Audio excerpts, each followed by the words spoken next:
those responsible for cross-border terrorism against neighboring countries. These include ISIL-K, Daesh, the Al-Qaeda associated TTP, Fitna al-Khawarij, Majid Brigade, the BLA, and other terrorist groups which unfortunately are seen on Afghan territory. Mr. President, another troubling global development is the escalation of Islamophobia, which is now manifested by frequent desecrations of the Holy Quran, attacks on mosques, negative stereotyping of Muslims, and acts of discrimination and violence against them. The most alarming manifestation of Islamophobia is the Hindu supremacist agenda in India. It aggressively seeks the subjugation of 200 million Muslims and the obliteration of India's Islamic heritage. Pakistan and the OIC will work with the UN Secretary General and the Special Envoy to implement a plan of action to combat the scourge. Ladies and gentlemen, Pakistan seeks an immediate end to the tragic conflict in Ukraine and its peaceful resolution in accordance with the UN Charter and international agreements. Ladies and gentlemen, Pakistan has a long and proud history of solidarity, friendship, and cooperation with the nation of Africa. We will continue to cooperate with them to counter terrorism and resolve regional conflicts, including through UN peacekeeping and peace building in the region. Finally, Mr. President, as we leave this august hall, we must carry with us a message for our people, that the weak are not voiceless, that the oppressed should not lose hope, that poverty is not preordained, and that Allah Almighty promise of justice and equality in our terrestrial home must be respected. I thank you all, and thank you very much for your time. God bless you.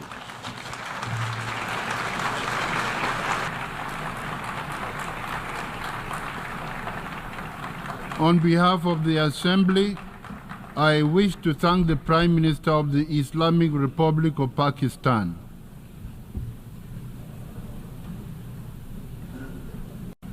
The Assembly will hear an address by His Excellency Mohammed Shehbaz Sharif, Prime Minister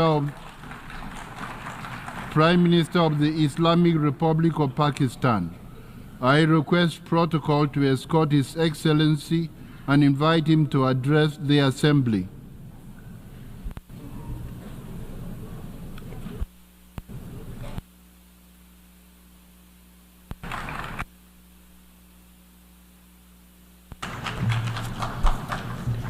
Bismillahir Rahmanir Rahim.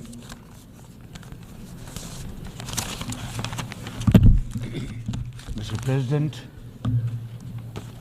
heads of state and government, excellencies, delegates, ladies and gentlemen, Assalamu alaikum wa rahmatullahi wa barakatuh, and a very good morning. Qala ya abati inni raitu ahda ashara kawkaban wa. And he said, "Oh, my father, I have seen 11 planets and the sun and moon bowing to me." He said, "Oh son, do not tell your story to your brothers. They will devise a scheme for you. The devil is the enemy of humans." Honor for me to address the United Nations General Assembly for the second time as the Prime Minister of a country that has always been a proactive member of the UN Assembly. I would like to congratulate you and wish you all the success, Mr. President, on your election as the President of the 79th session of the UN General Assembly. I would also like to appreciate the efforts of Ambassador Dennis Francis for his skillful stewardship of the 78th session of the UNGA. Mr. President, the father of our nation, Qaid-e-Azam Muhammad Ali Jinnah, declared in 1947 that we stand by the United Nations Charter and will gladly make our full contribution to peace and prosperity of the world. Pakistan has stood by this commitment unwaveringly. Today, we are facing most daunting challenges to the world order. Israel's genocidal war in Gaza, a dangerous conflict in Ukraine, destructive conflicts across Africa and Asia, rising geopolitical tensions, resurging terrorism, galloping poverty, stifling debt, and the mounting impact of climate change, we feel the chill of a new world order. In response to these challenges, our Secretary General Antonio Guterres called for the Summit of the Future. It led to the adoption of the 54 actions on development, peace and security, technology and global governance in the Pact of the Future. Mr. President, today I stand before you to express the searing pain and anguish of the people of Pakistan at the plight of the people of Gaza. Our heart bleeds as we witness the tragedy unfolding in the Holy Land, a tragedy that shakes the very conscience of humanity and the foundation of this institution. Mr. President, can we, as human beings, remain silent while children lie buried under the rubble of their shattered homes? Can we turn a blind eye to mothers cradling the lifeless bodies of the children? This is not just a conflict, this is systematic slaughter of innocent people of Palestine.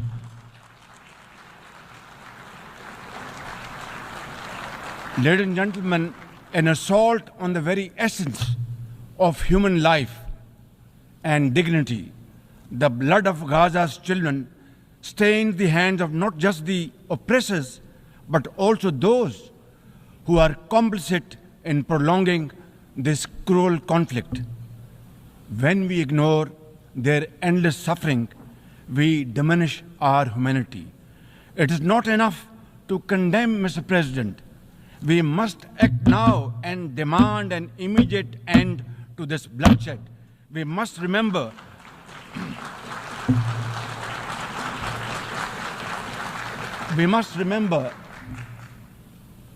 that the blood and sacrifice of the innocent Palestinians will never go waste. We must worry about their plight and difficulties and stand by them. We must work for a durable peace through the two-state nation.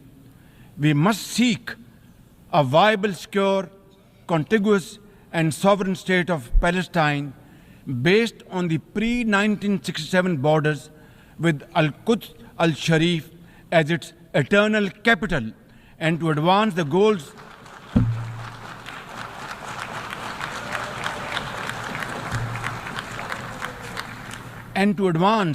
these goals, Palestine must also be immediately admitted as a full member of the United Nations. Mr. President, in a span of a few days, Israel's unrelenting bombing of Lebanon has killed over 500 people, including women and even small children. The failure to implement UN resolutions has emboldened Israel. It threatened to drag the entire Middle East into a war whose consequences could be very grave and beyond imagination. Similarly, like the people of Palestine, the people of Jammu and Kashmir too have struggled for a century for their freedom and right to self-determination. Instead of moving towards peace, India has resiled from its commitments to implement the Security Council resolutions on Jammu and Kashmir. These resolutions mandate a plebiscite to enable the people of Jammu and Kashmir to exercise their fundamental right to self-determination. Ladies and gentlemen, since the 5th of August 2019, India has initiated unilateral illegal steps to impose what its leaders ominously call a final solution for Jammu and Kashmir. Day in and day out, 900,000 Indian troops terrorized the people of occupied Jammu and Kashmir with draconian measures including prolonged curfews, extrajudicial killings, and the abduction of thousands of young Kashmiris. At the same time, in a classic settler colonial project, India is seizing Kashmiri lands and properties and settling outsiders into occupied Jammu and Kashmir in their nefarious design to transform the Muslim majority into a minority. This hackneyed tactic is employed by all occupying powers, but it has always failed. In Jammu and Kashmir too, it shall fail by the grace of God. Ladies and gentlemen,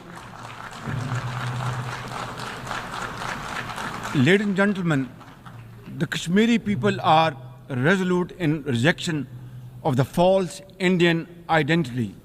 The New Delhi seeks to impose upon them very, very severe conditions, and atrocities are being committed every hour. India's policy of brutal coercion and oppression in occupied Kashmir has ensured that Burhan Wani's legacy continues to inspire the struggle and sacrifices of millions of Kashmiris. Inspired by the legitimacy of their epic struggle, they remain defiant.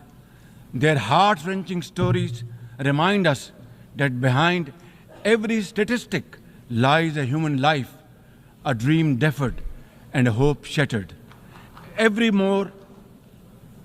more worryingly, it is engaged in massive expansion of its military capabilities, which are essentially deployed against Pakistan. Its war doctrines envisage a surprise attack and a limited war under the nuclear overhang. Thoughtlessly, India has spurned Pakistan's proposals for a mutual strategic restraint regime. Its leadership has often threatened to cross the line of control and take over Azad Kashmir. Ladies and gentlemen,